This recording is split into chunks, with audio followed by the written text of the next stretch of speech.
Welcome to Alzheimer'sMD.org. Testing your family members for memory loss is today's theme. The earlier you identify memory loss in an elderly person, the more beneficial it is when it comes to treatment. The goal is to prevent progression and disability. If you don't get disabled, you don't end up in a nursing home. And if you identify the memory loss early enough, you can get on medications that make a significant difference in the progression for the vast majority of people. So how can you, it's a very simple test for a loved one. It's called a mini-cog. I've done thousands of them. I've done them on my family members, but I've done it on thousands of patients. A mini-cog is very simply, you say to your family member, I want you to repeat these three words. I use California, red, and bicycle.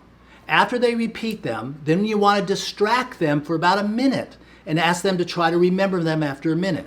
What I usually say is, can you spell the word world backwards?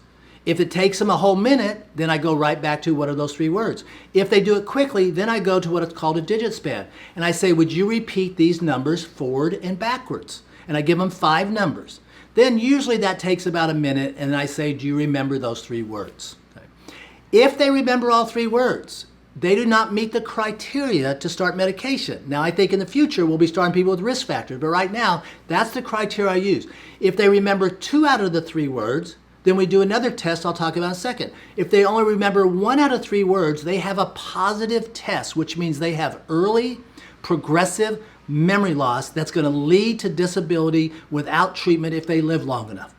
So 1 out of 3, it's positive. 2 out of 3, it's questionable. 3 out of 3, it's negative. So if they have 2 out of 3, then you ask them to draw a clock. You put a circle on a page and say, put in the numbers on the clock like the face of a clock. If that is completely normal, then that means that they have a normal test, a negative test again. If the clock is abnormal and they only remember 2 out of 3 of the words, again they have a positive test. We call it a positive mini-cog. Now what is an abnormal clock? Basically what happens, especially early on, is the spacing is off when they put the letters down. Advanced Alzheimer's, it's all over the place. But the way you really check it is they'll put the 12, 1, 2, 3, and normally the 4 is about where the 3 should be, and then they have this gap between the 4 and the 6. That's very early memory loss.